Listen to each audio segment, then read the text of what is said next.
Hello and welcome to Straightforward, Levant TV's political talk show shedding light on things that matter in the Middle East. Foreign ministers of the Gulf Cooperation Council, a union of the oil-rich monarchies of Saudi Arabia, Kuwait, Bahrain, Oman, Qatar and the UAE met Tuesday night and agreed that though they weren't getting everything they wanted from the US, they are going to build on what they are getting. They want this to be the first of a regular summit, with the next one in Riyadh in Saudi Arabia next year.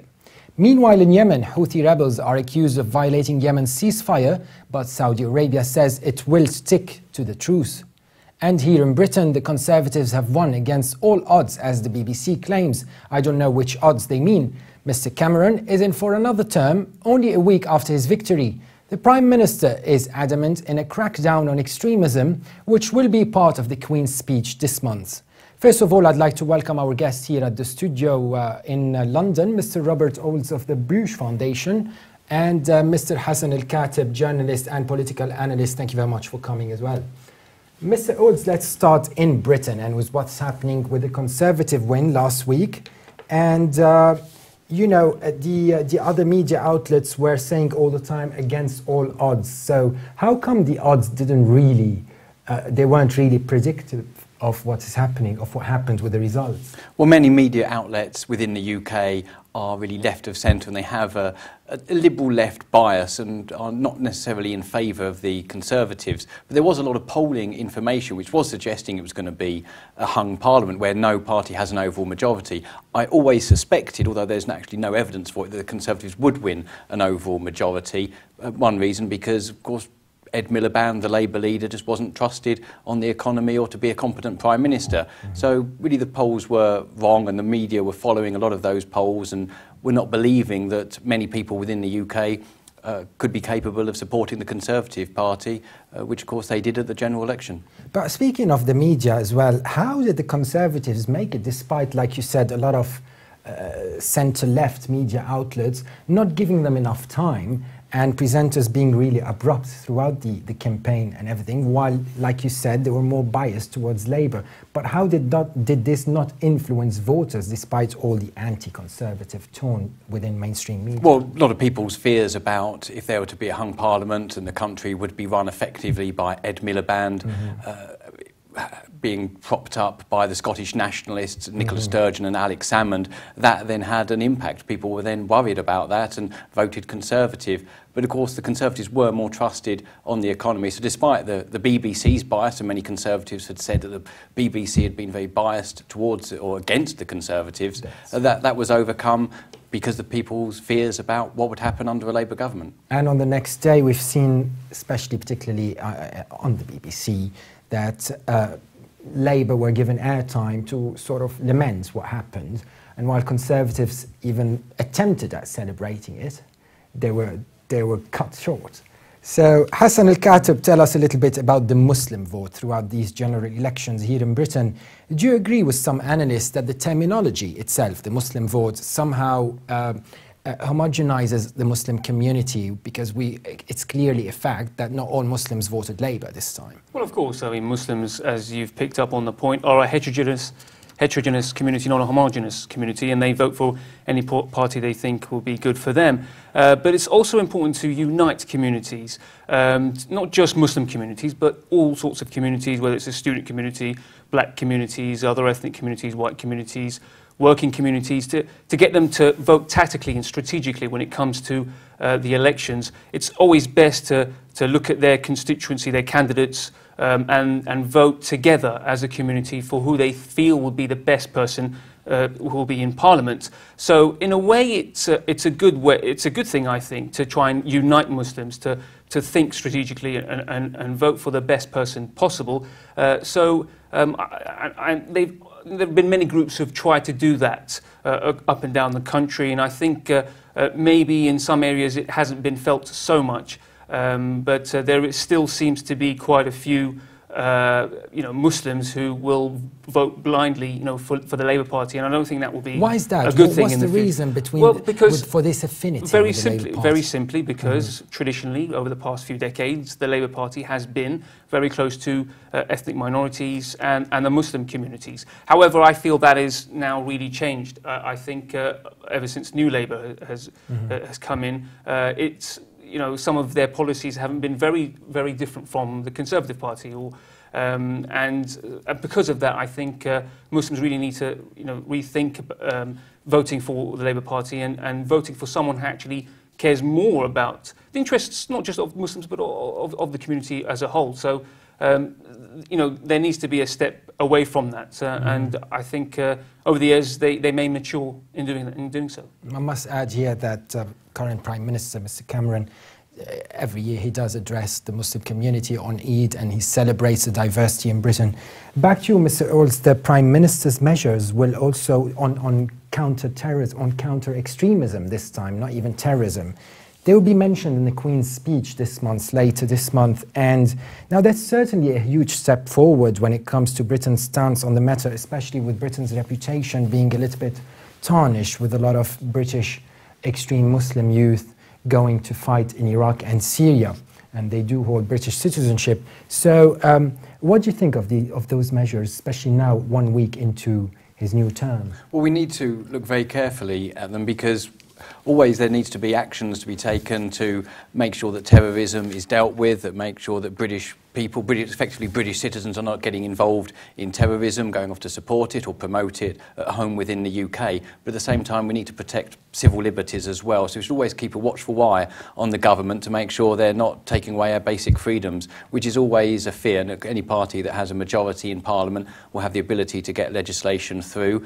And people like Theresa May, the Home Secretary, she will want to be pushing through tough measures that arguably will have an impact on civil liberties. But of course, the action does need to be taken to restrict terrorists and it's people that would promote terrorism.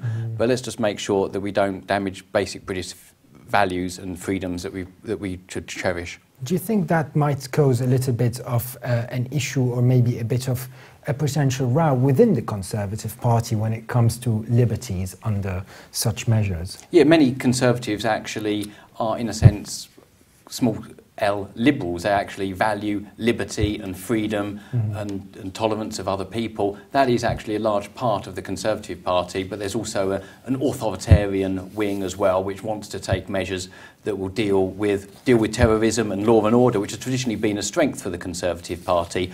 Always been known for being strong on law and order and tackling crime and violence and antisocial behaviour.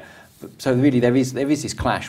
But with the Liberal Democrats out of government, because the Conservatives were in coalition from 2010 to 2015, the recent general election, there wasn't really that much the Conservatives could do. But now they have a majority, and will be taking legislation or making legislation as they see fit. And now let us talk to London-based Muslim Imam Anjem Choudary. Welcome to our discussion.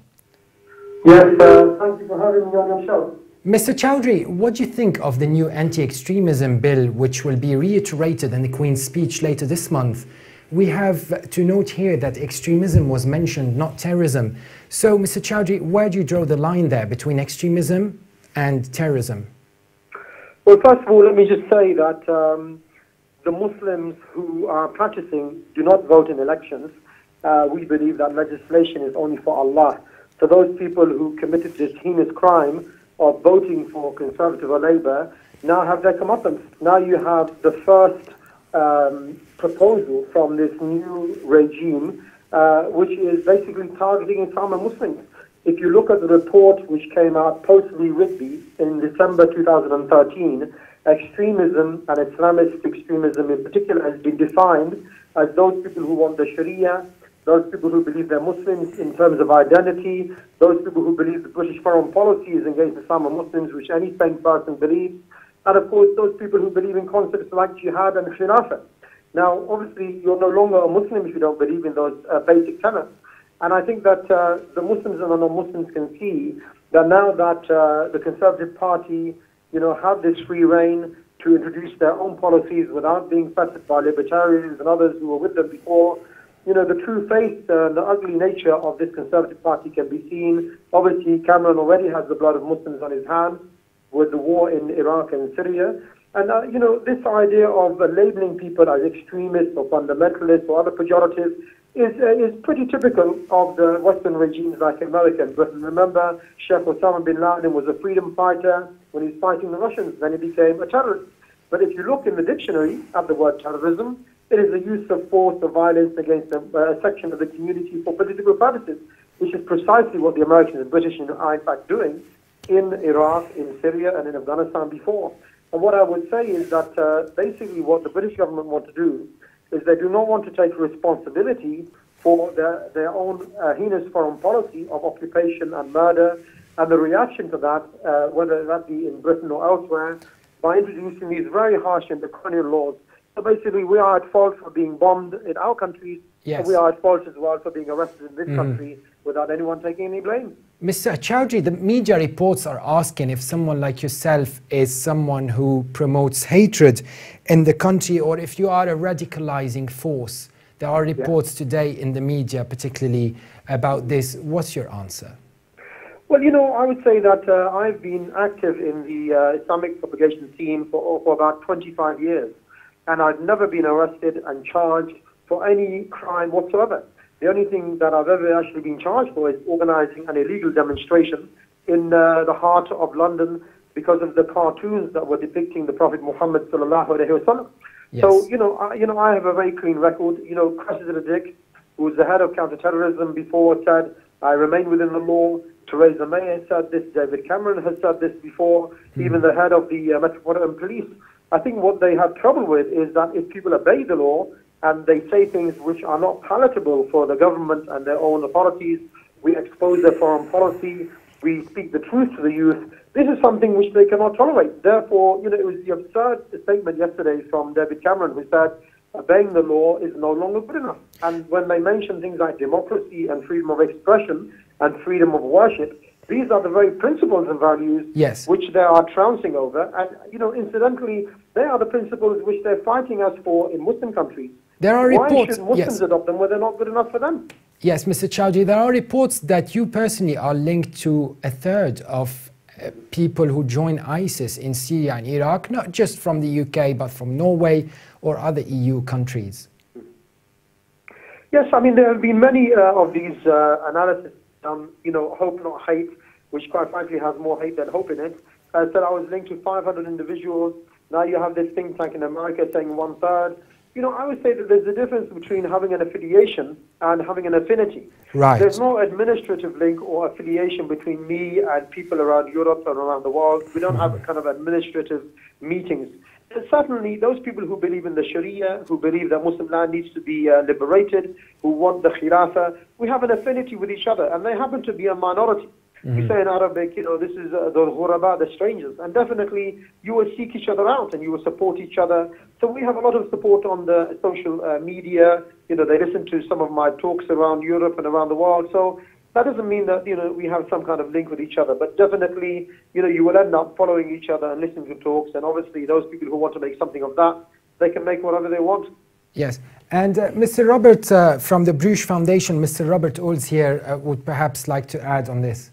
Well, Anjem Choudary, of course, mentioned Iraq and Syria, but the biggest foreign policy failure of David Cameron was, of course, Libya, where the British Army or the Air Force with other Western European countries and the support of the United States overthrew a secular regime, creating a political vacuum where people who are extremists came to power, people of which Anjem Choudary may well have some affiliation with ideologically, such as ISIS-linked groups who have murdered 21 Christians in Libya recently. So his biggest foreign policy failure of David Cameron was not Iraq or Syria. Of course, he did want to get involved in Syria, arguably on the wrong side. But of course his biggest foreign policy failure was Libya, where a secular regime was overthrown, creating a political vacuum where terrorists did come to power and Islamic fundamentalists. Mr. Choudary, are you concerned that your and other Muslim groups' activities here on UK soil and your speeches might have to be quelled now with the new measures? Actually, I have two points on this. First of all, we didn't start propagating Islam and calling for the Sharia because, you know, Brown or Blair or even Cameron said that we could. And we're certainly not going to stop because they bring in these draconian measures. The second thing I would say is that I've been around long enough to see a whole raft of very harsh measures and laws which have been drafted in. I've been arrested over 5 times for supposedly being a member of a prescribed organization. I've had my house raided several times, but it never fazed me, it never stopped me. And I think that in the ideological and political struggle between ideas, if you believe in something, you're willing to sacrifice for it. So, you know, I'm a firmly of the belief that whatever happens to me in this life, I will get the reward for this on the day of judgment. And my enemies can do nothing to me. If they imprison me, I will continue my activities in prison. If they deport me, that will be hijrah, emigration for the sake of Allah. If they kill me, I will become martyr and shaheed. You already have people in the BBC, Mark Easton, for example, yesterday, who were talking about people like Nelson Mandela and Mahatma Gandhi, who were similarly silenced and treated as terrorists until they realized, in fact, that they were eating their own laws, which they are supposedly trying to propagate around the world. And they woke up to that reality. So I think one day people will realize that democracy and freedom are fallacies. The flip side of democracy is very often dictatorship. Mr. Anjem Choudary, British Muslim social and political activist, previously a solicitor and chairman of the Society of Muslim Lawyers. Thank you very much for your participation. Thank you very much for having me on your show. Mr. Alkatib, your thoughts on that? Well, I think the comparison with Mahatma Gandhi and Nelson Mandela.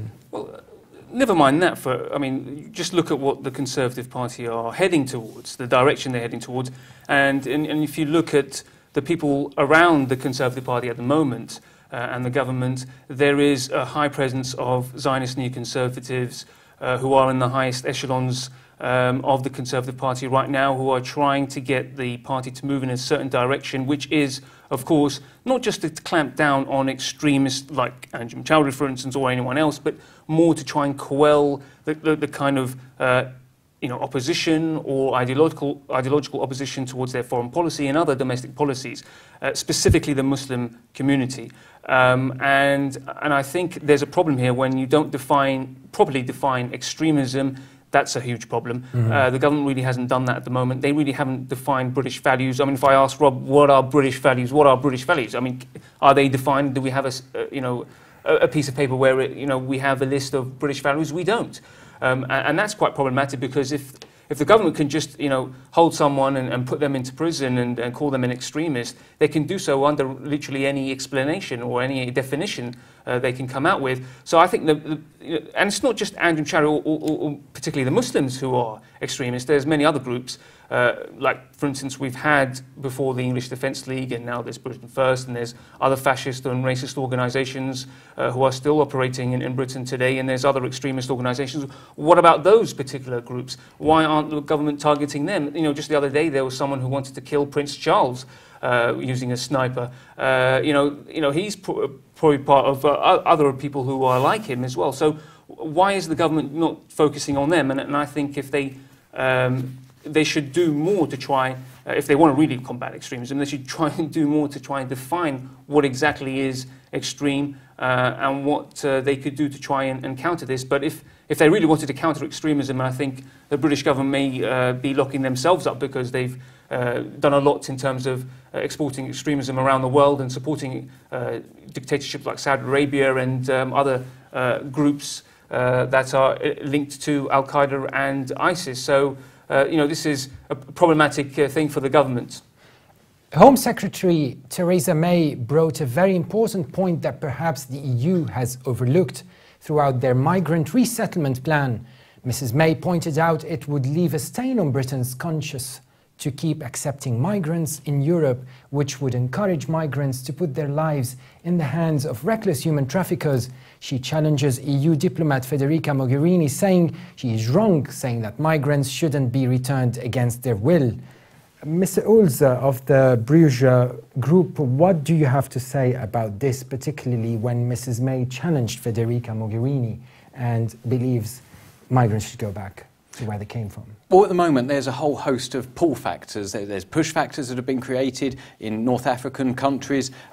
One, of course, of those reasons that these countries have been destabilised by Western governments, and policies were in place to deal with migration. Those governments have now been destroyed, and there's a political vacuum, government vacuum, and people are making perilous journeys across the Mediterranean. But there's also the pull factors. If we keep on encouraging more migrants to come here, making often a deadly journey across the Mediterranean, then more lives will be lost. We need to be dealing with this issue by tackling it at source, but encouraging more migration is actually going to be counterproductive. It's going to actually just be a situation where there'll be more people crossing the Mediterranean, trying to get into Italy, and then from there into northern European countries, and that will be undermining our own social cohesion and community cohesion within countries like Britain, because really there's been a lot of immigration, and it is a big issue within the UK. So these things need to be tackled, but it can't be tackled by taking on more migrants when we don't really have the resources to be dealing with it. And of course, ultimately, it's just the human traffickers, the people smugglers that are profiting from this. But people would be then coming to the UK or other European nations, often in being exploited in very poor situations where they're being used in work, not getting a decent wage, kept in awful conditions. That's even if they make the journey across, because sometimes, as we know, people have been killed trying to get to Italy or Malta when they're trying to cross the Mediterranean, and this really does need to be tackled. Why did the EU why did they overlook this, the EU? Well, the EU is very slow. It's not particularly a competent organisation, and it encourages the free movement of people between member states. So, of course, if someone arrives in one country, it's very easy for them to get into another, to get into, say, Italy or other southern European nations where there's very little economic opportunities. But from there, once they've managed to land, they can easily get to another country, be that Germany, the Netherlands, even the UK and France as well, where they can take advantage of better economic conditions with growing economies and try and have some degree of prosperity. Often they might be escaping very poor living conditions, but really it's because of the incompetence of the European Union and the fact that they have open borders in the first place.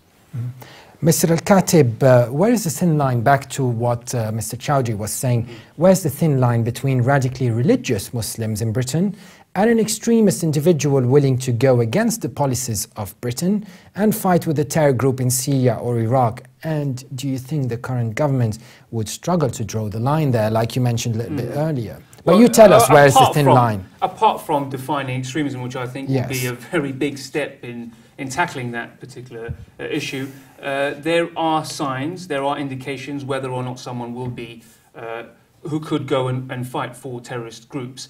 You can track them down, you can monitor them. There's another way, is there are people who publicly, come out in support of these particular groups and their ideologies, and they, not just support it, but they also help to facilitate other people going over there. That is the first indication. The second indication, people who actually want to go there and fight, or who have gone there and fought or have come back. That's the line, I think, for me, is people who have actively gone over there, or who have actively supported and facilitated and financed, or have encouraged people to go over there to fight. That is, I think, the line. If someone has become, if you like, religious, or become a zealot, or has certain views which maybe unacceptable for other people, I mean, that's one thing. The other thing is to be actually actively involved in militarism. Is the line I think the government should be looking at in trying to tackle extremism, because if they are going to just clamp down on anyone who thinks differently to them, then there really isn't. I think it's going to have a backfire on them. It's going to have a very adverse effect. People are going to be alienated even more. They're going to be extreme even more, and it's actually going to encourage people to go and fight even more. So I think the line should be for people who actively do. Support these terrorist groups and call for people going over there fighting there. Mr. Oulds, do you see the growth of terrorism and the rhetoric of Mr. Choudary and other similar people on UK soil? Do you see it as some others perhaps see it as in the aftermath of the previous Labour government's policies towards those groups? Well, Mr. Choudary speaks for very few people. He called voting at an election a heinous crime. That's ridiculous. Of course, I'd argue that people are very misguided if they vote Labour, but for arguing they shouldn't be voting Conservative for me is a step too far. Of course, in the Conservative Party, you've got Muslims at the forefront, like Safid Javid, who's thought of as potentially being a future leader. Of course, that'll have to possibly be after David Cameron and perhaps after Boris Johnson as well. But there are Muslims within the Conservative Party, Nuzgani, who I know.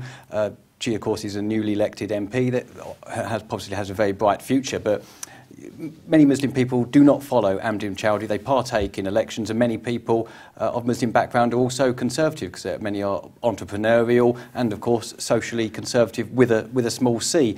But a lot of the problems do, I think, come from the last Labour government, and Hasan put his finger on it, talking about what are British values. That's something that has been denigrated after years of left-wing Labour governments, and we don't have this shared common identity anymore. And when there's economic problems and when people feel alienated from society, and society isn't actually offering people a sense of belonging, then they will search for other forms of identity. And that's one of the reasons I think people have gone down this route, just a very small minority, of becoming radicalised. Now, of course, I also agree that we shouldn't be monitoring people's Facebook unless they are a known threat. Just because someone likes something on Facebook shouldn't mean that they're going to be persecuted. But what we should be cracking down on is, of course, those people who are promoting violence and promoting extremism, which for me, extremism is about hurting someone, it's about taking violent action. That is extremism, and people promoting that should be discouraged, because, of course, there are always going to be limits on freedom of speech, but we shouldn't be just attacking someone or persecuting them or having legal restrictions placed on them just because they have a certain view. It's only if they promote hurting other people, in my opinion. We do need this common sense of belonging. We do need a sense of Britishness that everybody can buy into, regardless of what background you're from and what religion you are. Speaking of the Britishness and promoting this sense of Britishness, do you think there's a bit too much tolerance, especially recently, which was really criticised in the media on behalf of the Labour Party, top figures attending a gender-segregated event in Birmingham recently before the elections? So do you think such tolerance to values that are foreign to the country, even though they are British, do you think that drives some radicals to think that, okay, the Labour government is all right with this because they attended a gender-segregated event, for instance, in Birmingham recently, so they are to our side, they have affinity to what we believe in, and then they take it to another level, not those groups, of course, but I'm talking about other people like Mr. Anjem Choudary. So, while, for example, the Conservative Party doesn't have such tolerance. Well, I think that the storm over those gender-segregated events was somewhat overblown. These were just a number of events, and there's many events like that within the UK. Of course, we shouldn't be discriminating against people on grounds of their gender, but I think just because people are sitting on another side of the room at two events in Birmingham, I don't think that's the biggest issue. But one of the British values I always thought was about tolerance. Respecting people and giving people freedom of speech and conscience within the law. People can do pretty much what they like as long as it's not prescribed or banned by the laws, statute made by our democratically elected parliament that can be overturned and reviewed.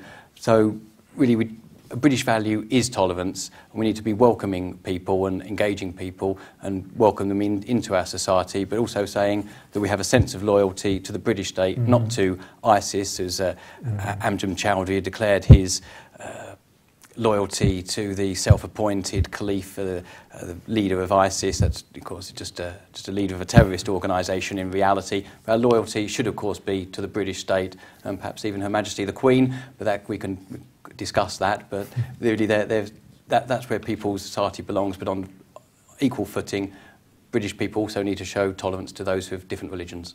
And now moving on to Camp David, where the lack of participation by Gulf Cooperation Council leaders has been widely perceived as a sign that many of its members are displeased with what the US is offering and want to convey displeasure at various administration policies, including talks with Iran over its nuclear program.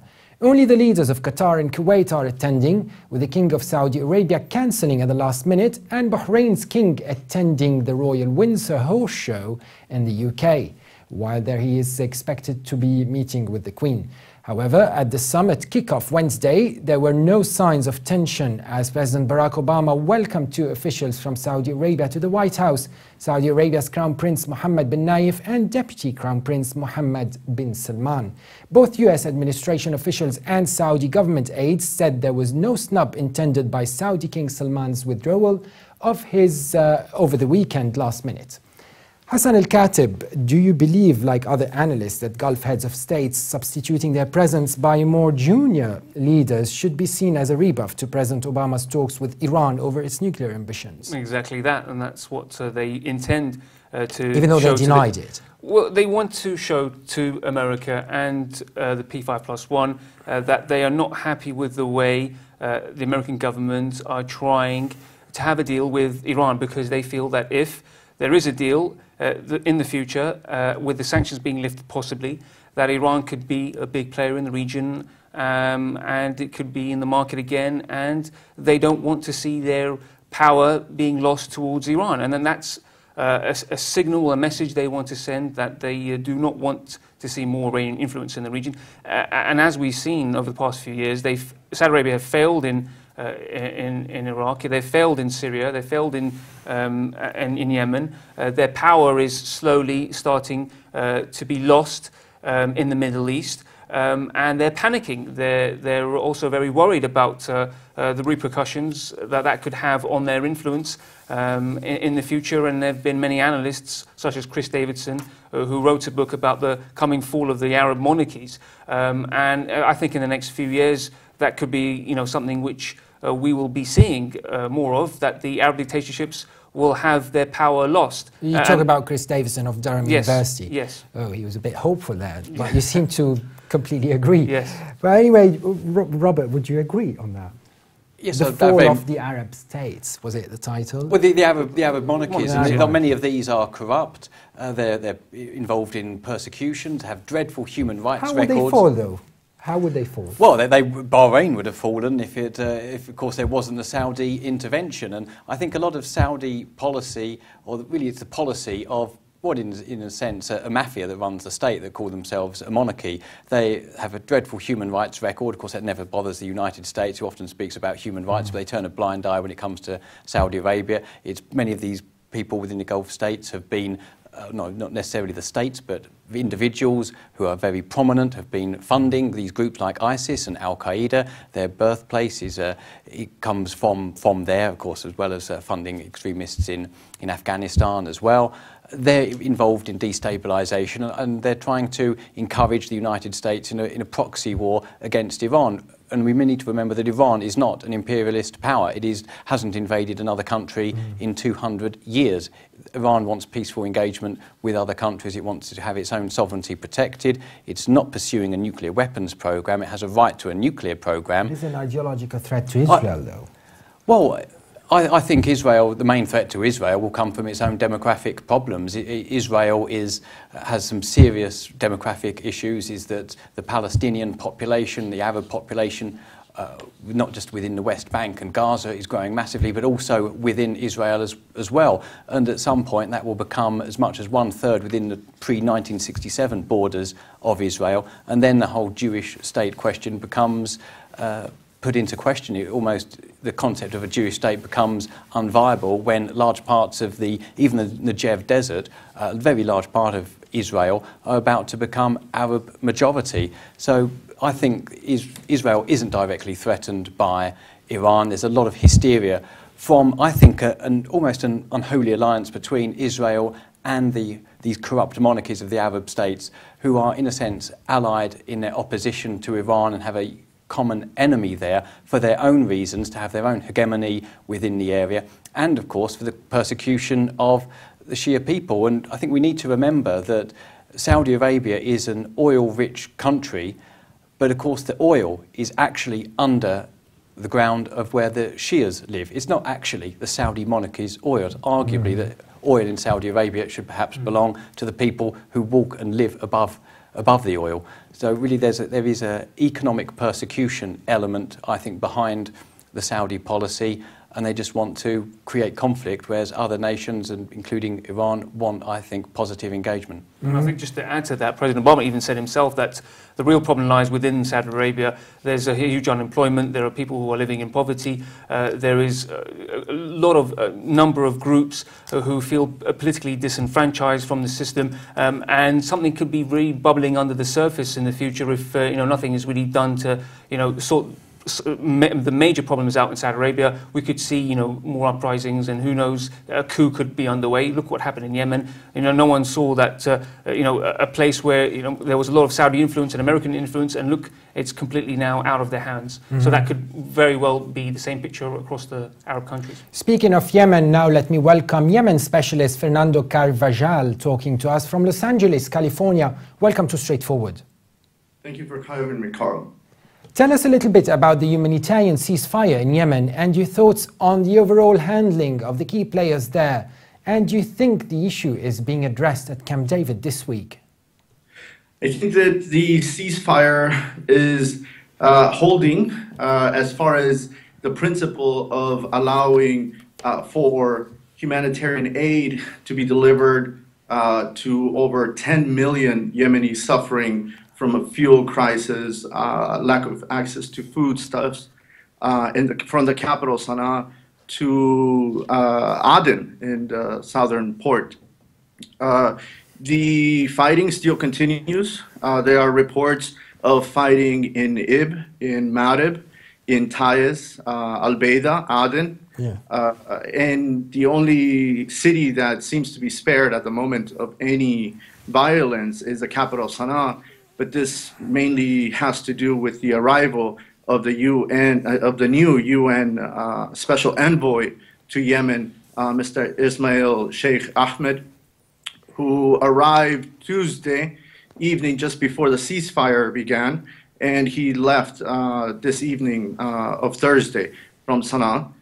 The delivery of food and fuel seems to be going according to plan.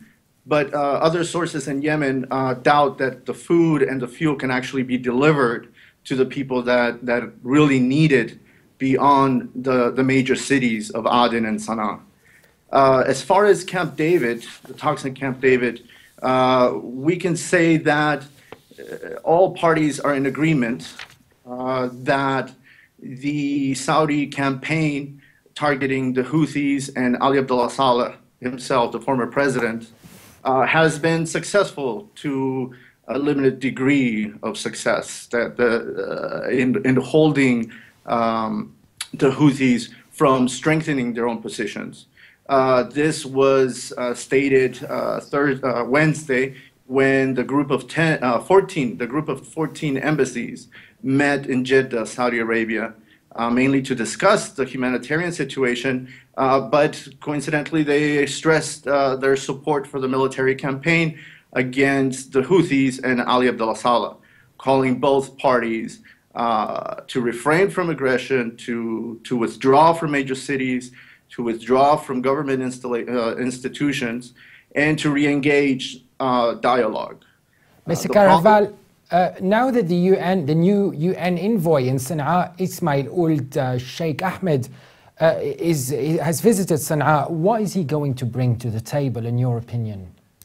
Well, he's a new face representing the UN after the former envoy Jamal bin Omar was highly criticized, and now he is in New York. Unfortunately, as other analysts continue to comment, Mr. Ismail is a UN representative and continues the line, the approach established by Mr. bin Omar, which means that the political transition program that was agreed upon in November 2011 is the pillar for moving forward, even though many of the parties in Sana'a and Yemen disagree with this path. Mr. Ismail has a tough road ahead, mainly because Saudi Arabia has strengthened its position, leading the transition process. Saudi Arabia insists that the dialogue among all Yemeni parties must take place in Riyadh, while the UN has opened up the possibility of moving talks to Geneva, much like former President Ali Abdullah Saleh proposed a couple of weeks ago. Fernando Carvajal, PhD candidate in Arab Islamic Studies at Exeter University here in England. Thank you very much for being with us. Thank you, Carl. And Mr. Oulds, do you agree with Mr. Carvajal about what he just said about Iran and Yemen and Saudi Arabia? Well, Saudi Arabia has got involved fighting the Houthi, the so-called rebels. But of course, really, the real benefit of this would be Al Qaeda and ISIS. There's groups there, Al Qaeda in the Yemen, in the Arabian Peninsula, based in Yemen. There's also an ISIS-affiliated group. Of course, the Houthi rebels would arguably be an ally in the fight against ISIS and Al Qaeda. But of course, the Saudi Arabian forces would not go in without US approval. So I really do think that, again, it's another wrong-headed policy backing Saudi intervention, which would just further destabilise the country. And I'm sure now that these Al Qaeda, these real extremist linked groups, will now come even more to the fore and create even more problems, which the United States had been trying to deal with. But of course, Saudi Arabia has a somewhat confused attitude towards them, and sometimes even supportive. Hasan Alkatib, the talks in Camp David aim at reassuring the Arab allies, the American allies, the Arab states. On Iran particularly, what is it exactly that those states want in terms of reassurance? Well, of course, the main thing is that they want reassurance that Iran will not be a big player, a massive player, an influential player in the region. The attacks on Yemen is a big sign of desperation for Saudi Arabia. What we've seen over the past few years now is that Saudi Arabia is doing its utmost, putting in billions, giving to terrorists and other groups to try and destabilize Iran's influence in the region, in Syria, in Iraq, and they're failing there now in Yemen. And the last thing they want is to see Iran have the upper hand with a deal with America. And so this is something which they're worried about, not just them, but also Israel in the region. They do not want to see sanctions lifted from Iran. This is the key part of this particular deal. However, having said all that, there is actually no real reassurance that the sanctions will be lifted from Iran after this deal, if it was to be made. And that's a huge problem for Iran, obviously, because the sanctions actually is illegal. It's targeting the people there, and it has a catastrophic consequences. But one of the main reasons is that they want to Saudi Arabia and Israel, and also America and the West, want to see sanctions still imposed on Iran. They want to try and cripple Iran and trying to do as much as they can to deter them from becoming more independent, from gaining more power, and being an influential player in the region. Mr. Oulds, without speculating, speaking about Iran and this whole thing there, could we think there will be, or there could be, a side deal in Camp David where the US will leave Saudi Arabia, will have this sort of laissez-faire attitude when it comes to Yemen, and at the same time get away without upsetting them too much while they are due eventually by the end of June to sign a nuclear deal with Iran and perhaps lift sanctions, although the deal might not be a binding deal, so after Barack Obama, any other cabinet might cancel the deal. So what's the importance of that deal given that? And back to my question, do you think there'll be a side deal there? Well, about the sanctions, of course, there can be an agreement between Iran and the other nations, but of course, would the sanctions be lifted, especially because, of course, they need the actual approval of the American Congress to get them taken away.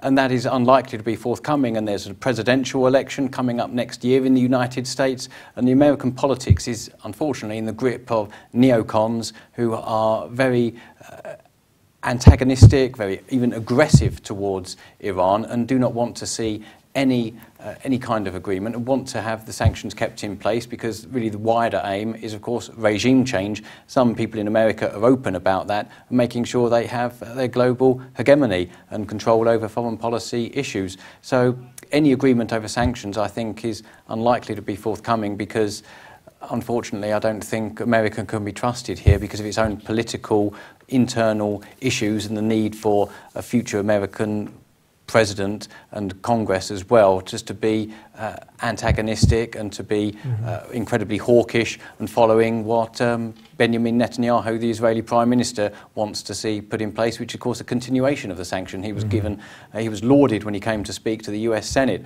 So I'm very sceptical about there being a deal on that in the long run, and with the lifting of sanctions and finding a resolution to this problem. Of course, just Iran's future is probably best looking at other markets and really not being able to trust the United States, look to emerging markets around the world, China trying to make trade deals with other countries so that it can have its economic prosperity free of American control. So I'm not sure there would be a deal. With regards to Yemen and the agreements there, again, I think Saudi Arabia cannot be trusted to be a peaceful player within this, because they're fighting a larger proxy war. They're trying to get America in on this, which doesn't really need much encouragement, and they're always trying to attack Iran and anybody that may be close to Iran, and of course Shia people as well. Speaking of the Shia people, what do you think of, while this summit coincides with a humanitarian ceasefire agreed by Saudi Arabia, what do you think of the Houthi rebels handling there? Because they broke the ceasefire, they broke the truce. Well, I mean, you have to put this into context. For many decades now, Saudi Arabia and America have been meddling inside Yemen. They've been trying, to influence the politics there, and which has had a very negative effect inside Yemen itself.